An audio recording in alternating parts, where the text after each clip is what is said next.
아멘. 우리 귀한 찬양의 신 시온 찬양들에서 격려의 박수하겠습니다. 할렐루야. 오늘도 주의 전에 오신 우리 모든 성도님들께 주님의 크신 은혜가 함께 하시기를 축복합니다. 오늘은 지난주에 이어서 참된 평화라는 제목으로 계속 말씀을 전하겠습니다. 우리가 어떻게 용서할 수 있을까? 첫 번째, 우리는 오직 성령 안에서 용서할 수 있다라고 지난주 말씀을 드렸습니다. 오늘은 그 두 번째, 우리는 먼저 용서의 훈련을 쌓아야 한다. 용서는 하루아침에 단숨에 이루어지는 게 아닙니다. 그 사람을 용서해야 하겠다고 굳게 마음을 먹는다고 해서 바로 그것이 가능한 것이 아닙니다. 용서는 하나의 과정입니다. 계속되는 과정입니다. 이 세상에 용서의 재능을 타고난 사람은 아무도 없습니다. 그러므로 용서 또한 학습과 훈련이 필요합니다. 마치 운동선수가 쉬지 않고 체력을 단련하고 기술을 연마하는 것과 같습니다. 우리도 용서의 근육을 단련하고 용서의 기술을 연마해야 됩니다. 용서는 사건과 상황 그리고 그 사람을 전체적으로 볼 때 비로소 가능해집니다. 어떤 사건이나 한 사람의 한 부분만 보면 우리는 용서하기가 어렵습니다. 당신이 나에게 어떻게 그럴 수 있어? 당신은 나에게 해를 끼쳤으니 당신은 나쁜 사람이야. 이렇게 한번 단정을 짓고 나면 우리는 좀처럼 그 사람에 대해서 인상을 바꾸지를 못합니다. 그 사람이 아무리 주변에서 괜찮은 사람이라고 말을 해줘도 그 인상을 바꿀 수가 없습니다. 그 사람을 볼 때에 여러 가지 장점이 눈에 들어와도 일부러 눈을 감아버립니다. 더구나 사람이 출세하고 그 사람이 더 잘 되는 것을 앞에서 보면 그야말로 견딜 수가 없습니다. 저 사람은 악한 사람인데 왜 잘 되지? 왜 건강한 거지? 그렇기 때문에 이 마음 가운데에 증오와 미움이 생기면 한없이 우리는 기뻐하기보다는 그 사람이 울면 마음속에 기쁨을 느끼고 그 사람이 즐거워하면 우리는 반대로 괴로워 죽으려고 합니다. 이렇게 우리는 용서할 수 없는 사람과 함께 할 수가 없습니다. 그런데 바울은 말씀합니다. 너희를 핍박하는 자를 축복하라. 축복하고 저주하지 말라. 즐거워하는 자들과 함께 즐거워하고 우는 자들과 함께 울라. 서로 마음을 같이하며 높은 데에 마음을 두지 말고 도리어 낮은 데에 처하며 스스로 지혜 있는 채 하지 말라. 이는 참으로 어려운 일입니다. 그러나 어느 때인가 우리에게 상처를 준 그 사람이 떠올랐을 때 그 사람이 잘 되기를 바라는 마음이 생긴다면 바로 그 시점부터 용서가 시작이 되는 겁니다. 그 사람이 불쌍해 보이고 안 돼 보이고 그러면 용서의 절반이 벌써 이루어진 겁니다. 나에게 피해를 주고 상처를 주었던 원수 같은 그 사람이 밉지 않을 때 이미 우리 마음에 사랑이 싹트는 것이요. 그러므로 용서는 사랑에서 우러나오는 가장 강력한 행동이면서 동시에 사랑을 만들어내는 가장 위험한 모험입니다. 용서는 기다림을 통해서 가능해집니다. 용서는 시간이 반드시 필요합니다. 시간이 반드시 필요해요. 이렇게 쉽게 되지는 않고요. 많은 시간이, 어떨 때는 며칠, 어떨 때는 몇 년, 죽을 때까지도 용서가 안 되는 경우가 있죠. 용서는 반드시 시간이 필요합니다. 어떤 사람에게는 아주 많은 시간이 필요하고요. 때로 평생 걸리기도 하고, 그렇게 우리가 누구를 용서한다라는 것은 그 사람에게 시간을 내어주는 것입니다. 그 사람이 변화되고 성숙해지는 시간이 아니라 내가 변화되고 내가 성숙해질 시간이 필요한 겁니다. 우리는 착각하는 게 뭐냐면 내가 용서할 사람이 시간이 지나면 그 사람이 성숙해질 거다? 아니요. 그 사람은 그대로예요. 변함이 없어요. 누가 변해야 돼요? 내가 변해야 돼요. 용서하는 내가 마음이 더 넓어지고 더 너그러워지고 용서할 수 있는 훈련이 잘 되어져 있어야 그 사람을 용서할 수 있는 거예요. 그 사람이 성숙해지고 그 사람이 훌륭해져야 내가 용서할 수 있는 게 아니죠. 맞죠? 여러분, 이게 굉장히 중요합니다. 우리는 용서할 수 있는 훈련과 시간이 반드시 필요합니다. 성숙해지고 너그러워지는 시간. 그래서 누군가를 용서하는 것은 나와 상대 그리고 모두에게 시간이 많이 필요한 일입니다. 기다려주는 일입니다. 그래서 성경은 말합니다. 오래 참음으로 사랑 가운데서 서로 용납하고. 오래 참음, 이게 기다림이에요. 사실 하나님께서는 우리에게 늘 시간을 내어주십니다. 우리가 돌아설 시간, 우리의 삶의 방향을 바꿀 시간, 회개할 시간, 뉘우칠 시간, 변화될 시간, 마음이 부드러워지고 성숙해질 시간을 우리 하나님은 우리에게 시간을 그렇게 주시는 거예요. 그래서 때로 세월이 약이다 라는 말이 우리에게 들립니다. 그러나 우리가 조급함에 오히려 상대와의 관계를 더 엉망으로 만들기도 합니다. 이 시간이 필요한데 조급한 마음에 빨리 그와의 관계를 회복하려고 자신의 억울함이나 자신이 그를 용서하려고 자신이 나서면 결국 그 사람과의 관계가 좋아질 수도 물론 있겠지만 나빠질 수도 있다라는 겁니다. 그 사람이 자신이 그 사람을 용서한다고 하는데 그 사람은 전혀 그거를 몰라요. 아, 저 사람은 이것 때문에 삐져 있었던 거야? 이것 때문에 나를 미워했던 거야? 불화한 사람과 만나서 서로 마음을 탁 터놓고 얘기해서 좋아질 수도 물론 있겠지만 반대로 수습할 수 없을 정도로 완전히 갈라지기도 합니다. 이전에는 그냥 그런 줄 알았는데 내가 당신 때문에 이래서 기분이 나빴고 이래서 힘들었어 라고 미주알 고주알 다 털어놓습니다. 그러면 상대는 아니 나도 모르는 일에 그렇게 혼자 마음이 상했어? 이 사람 아주 속이 좁구먼. 어쩌면 이렇게 나와 생각이 다를 수 있을까? 라며 아예 마음을 닫을 수도 있고 절연하거나 마음을 닫을 수가 있다라는 겁니다. 우리가 그 사람의 어느 한 측면만 보고 어느 한 사건만 조각만 보면 어느 상황 한 부분만 보면 우리는 가끔 오해하게 됩니다. 그런데 그때 그 사람이 그랬구나. 그 사람이 원래 그러지 않는데 그 순간 기분이 나빴구나. 이것이 이해가 되면 용서할 수 있게 됩니다. 그러니 그러기 위해서는 반드시 시간이 필요합니다. 저는 때로 어떤 사람에게 무시를 당하거나 상처를 입게 되면 무척 속이 상합니다. 도무지 그 사람을 용서할 수 없을 것 같습니다. 그런데 그 사람이 나에게 그런 것이 아니라 다른 사람에게도 그런 동일한 행동들을 하면 그 행동들을 하는 것을 보면 왠지 마음이 편해집니다. 저 사람은 나한테만 그런 게 아니고 내가 뭘 잘못해서 그런 게 아니고 저 사람은 원래 저런 사람이구나. 그러면 이상하게 마음이 편해져요. 원래 그런 사람이구나. 슬그머니 미움이 사라집니다. 그래서 용서할 수 있는 시각이 열리게 되는 겁니다. 그래서 사람에 대한 관점을 바꾸면 용서할 수 있는 계기가 생기는 거예요. 그러면 그 시각을 바꾸는 방법은 뭐냐? 내가 바뀌어야 되는 거예요. 그 사람이 바뀌는 게 아니고요. 내가 그 사람을 바라보는 방법, 바라보는 관점이 달라지면 용서할 수 있게 돼요. 비로소 용서의 손을 내밀 수가 있게 됩니다. 그러므로 때로 우리는 천천히 용서할 수 있어야 됩니다.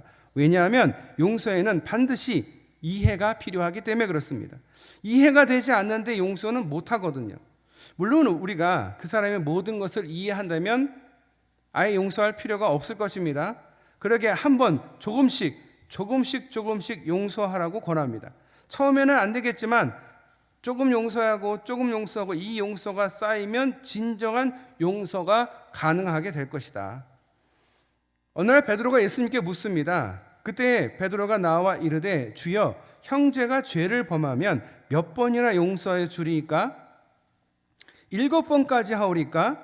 예수께서 이르시되 내가 이르노니 7번뿐 아니라 7번에 70번까지라도 할지니라. 이게 대체 무슨 말씀인가? 흔히 유대인들은요, 한 사람에게 잘못이 있을 때에 그 사람을 3번까지는 용서해 준대요. 그러니까 베드로가 그걸 잘 아는 거예요.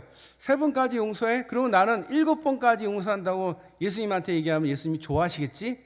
그래서 베드로가 7번을 얘기를 했는데 우리 예수님이 뭐라고 하십니까? 7번 아니 490번 용서해라. 굉장히 파격적이고 굉장히 놀라운 말씀입니다. 조금씩 셀 수 없을 정도로 끝까지 완전하게 용서하라는 의미의 말씀이 아닌가 생각이 됩니다. 미국 남북전쟁 당시 노예제도 폐지론을 이야기했던 가말리엘 베일리라는 미국의 언론인이 한 말입니다. 가장 많이 용서한 자가 가장 많이 용서를 받는다. 우리는 용서를 해야 용서를 받는 거예요. 한두 번 자꾸 용서하고 또 훈련하고 습관을 쌓아가다 보면 그만큼 용서를 잘 하게 되는 거예요. 용서는 한두 번 해서 되는 게 아니에요. 최소한 490번, 한 사람에게 490번 정도는 해야 용서 좀 한다. 그렇게 말할 수 있다는 거죠. 하나님께서는 우리에게 누군가를 용서하라고 명령하실 때 그 사람이 변화하게 될 수 있도록 약속하신 적이 없습니다. 네가 그 사람 용서하면 그 사람 분명히 변할 거야 라고 약속하신 적이 없어요. 그런데 우리는 그 사람을 용서하면 그 사람이 변할 거라고 생각을 해요. 그건 착각이에요. 내가 그 사람을 용서한다고 결코 그 사람은 용서에 대해서 고마워하거나 삶이 변하거나 절대 그런 일이 없습니다.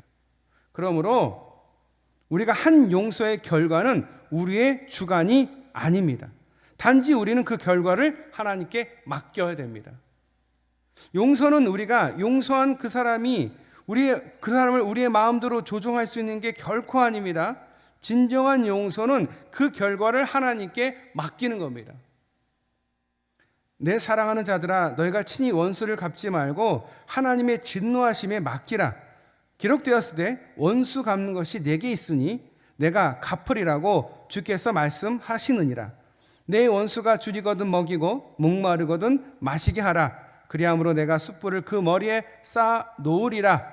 악에게 지지 말고 선으로 악을 이기라. 아멘.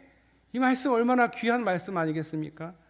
이 말씀을 우리가 로마서 12장 19절부터 21절 이 말씀을 항상 우리가 마음속에 새겨야 됩니다. 이 말씀대로 살아가야 됩니다. 우리가 그 사람을 용서한다고 해서 반드시 그 사람과 화해가 이루어지고 그 예전의 관계가 회복될 것이다? 아니요, 안 될 수도 있습니다. 그래서 우리는 이렇게 기도해야 됩니다. 하나님, 저는 이 사람을 무조건 용서합니다. 조건이 없습니다. 무조건 용서합니다. 저는 이 결과를 하나님께 맡깁니다. 장차 무슨 일이 일어나든 하나님 뜻대로 되기를 원합니다. 여러분, 용서를 하면서 네가 나한테 이렇게 하면 내가 너를 용서해 줄게. 이건 조건이잖아요. 용서는요, 조건이 없는 거예요. 주님이 우리를 위해서 십자가를 지실 때는 조건 없이 우리를 위해서 십자가를 지셨지, 우리가 뭘 예수님께 잘해서 예수님을 마음 아프게 하고 예수님을 배신하고 배반하고 그러면 그렇지, 예수님 조건으로 한 게 아니거든요. 예수님이 우리를 위해서 죽으시면서 무슨 조건을 걸고 내가 십자가에 못 박히는 건 이 조건이야, 이 조건을 지키면 내가, 그런 게 아니에요. 무조건적으로 우리를 사랑하셔서 우리를 위해서 십자가를 지신 거예요. 우리의 죄가 너무도 많고 그 죄를 어떻게 하든지 사하고 누군가는 그 책임을 져야 되는데 그 책임을 하나님의 아들 독생자 예수 그리스도께서 대신 주신 건데 그거는 무조건이에요. 무조건. 조건이 없는 거예요. 그렇게 우리를 용서하시고 그렇게 우리를 죄로부터 구원해 주셨어요. 그러므로 우리 그리스도인은 죄에 의해서나 그 모든 것에서 구원을 받았고 하나님께 빚진 자입니다. 용서함을 받은 자예요. 만약에 하나님께서 우리의 죄에 대해서 일벌백계 하면 누구도 살아남을 수가 없어요.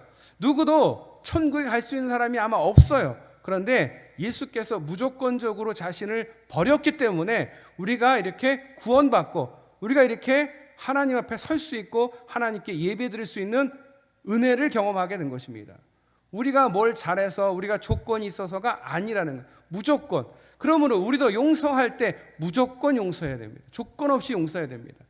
그런데 그 용서의 결과는 하나님께 맡기는 거예요. 그 용서의 결과가 내가 원하는 게 되지 않았다라고 마음이 흔들릴 필요가 없다라는 거예요.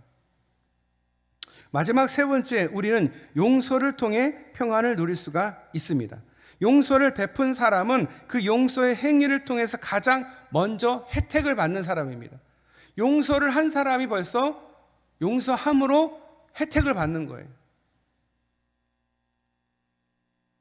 용서하는 자가 그 누구보다 가장 큰 혜택을 누릴 수 있습니다. 누군가를 용서하지 못한 사람의 마음은 늘 무언가에 얽매여 있습니다.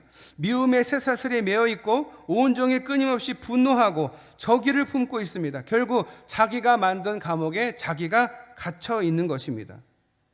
보통 때는 그냥 정상이다가 그 사람의 이야기, 그 사람을 에 대해서 듣게 되면 사람이 돌변합니다. 즉시 비정상이 되고 노이로제 증상을 보입니다. 얼굴 색깔이 확 달라지며 표정이 일그러지고 근육이 가볍게 떨리면서 힘줄이 솟습니다. 오늘 현대의학에 의하면 가장 중요한 사실을 발견했는데 바로 우리가 화낼 때 속으로 열받는다라는 거예요. 열받아. 그게 진짜라는 거예요.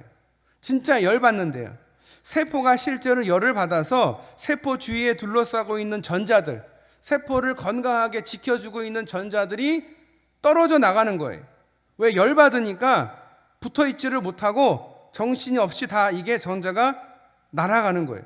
자, 그러면 활성산소, 즉 유해산소라고도 하는데, 그러면 활성산소가 세포를 산화시키고, 쉽게 말하면 쇠를 녹이듯이 세포가 주변에 있는 이 전자들을 녹여버려요. 그러므로 이 활성산소가 마구 돌아다니면서 다른 세포가 갖고 있는 전자들을 뺏어요.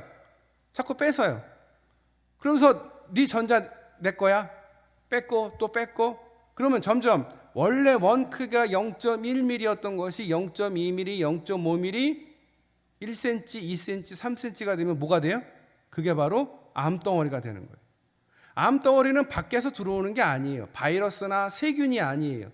그거는 약이나 어떤 방법으로 치유가 되는데 이 세포가 미쳐서 암덩어리가 된 거는 내 몸 안에 있는 내 세포가 미친 거기 때문에, 생긴 거기 때문에 이게 어려워요. 왜 어렵냐? 그 한 군데 있지도 않아요.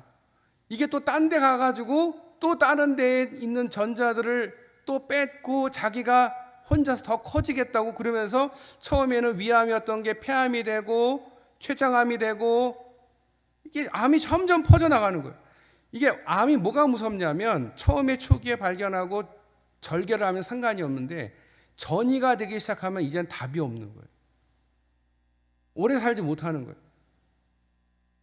왜 암이 생긴다고요? 열 받으면 암이 생기는 거예요. 여러분 열받지 맙시다. 자, 옆 사람에게 열받지 맙시다.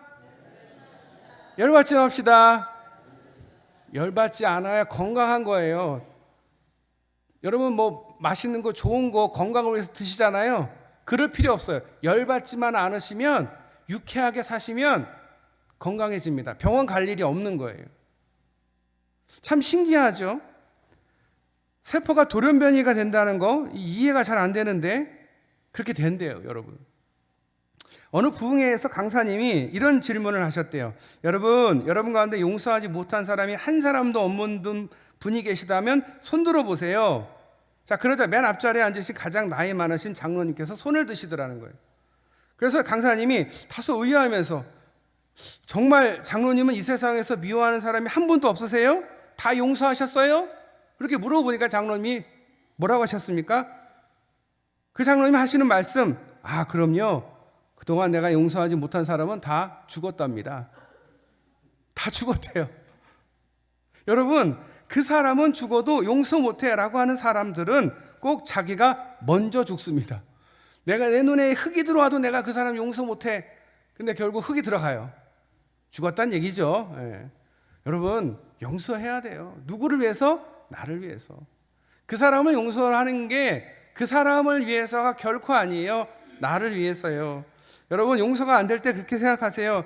내가 용서 못할 일이 뭐가 있겠어. 예수님은 나를 위해서 십자가 지시고 나를 용서해 주셨는데 나는 그걸 체험했잖아. 그러면서 용서할 수 있는, 그래서 자유로워질 수 있는 그런 영혼이 되실 수 있기를 바랍니다. 우리가 누군가를 용서하지 못할 때 우리는 바로 그 시점 그 사람의 인질이 되고 미움의 노예가 됩니다. 그래서 바울이 힘주어 말합니다. 분을 내어도 죄를 짓지 말며 해가 지나도록 분을 품지 말고 마귀에게 틈을 주지 말라. 여러분, 누군가를 미워할 때, 어떤 분노가 일어날 때 하루를 넘기지 말라고 합니다. 특히 우리가 분을 품고 잠들면 그대로 체내에 그 독이 쌓여서 결국 치명적인 병을 얻게 된다는 거예요. 그래서 누가 그거를 좋아하느냐? 마귀가 좋아하는 거예요. 바로 그 틈을 노리는 게 누구다? 마귀다. 그것이 우리의 약점인 것을 아는 마귀가 용서하지 마. 용서하지 못하는 마음을 통해서 미움을 자라게 하고 증오를 키워서 결국은 모두를 파괴에 이르게 하는 일을 앞장서는 게 바로 마귀의 일인데, 결코 우리가 그 마귀와 함께 마귀의 이 짓을 절대로 해서는 안 된다. 기독교에는 증오하는 것보다 용서하는 게 훨씬 비용이 덜 든다라는 것을 아는 사람이다. 왜? 분노하면요, 비용이 많이 들어가요.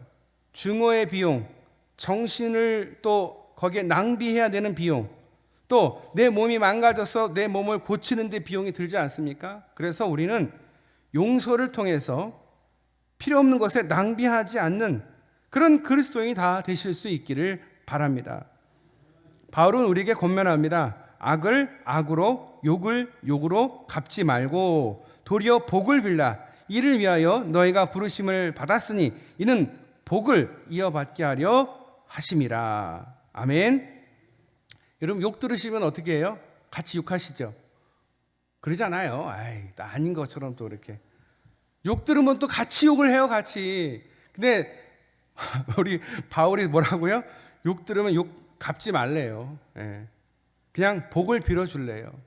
빌어주래요, 그냥. 왜? 너희는 부르심을 받았어. 하나님께서 우리를 부르셨는데 다른 게 아니라 복 빌어주라고.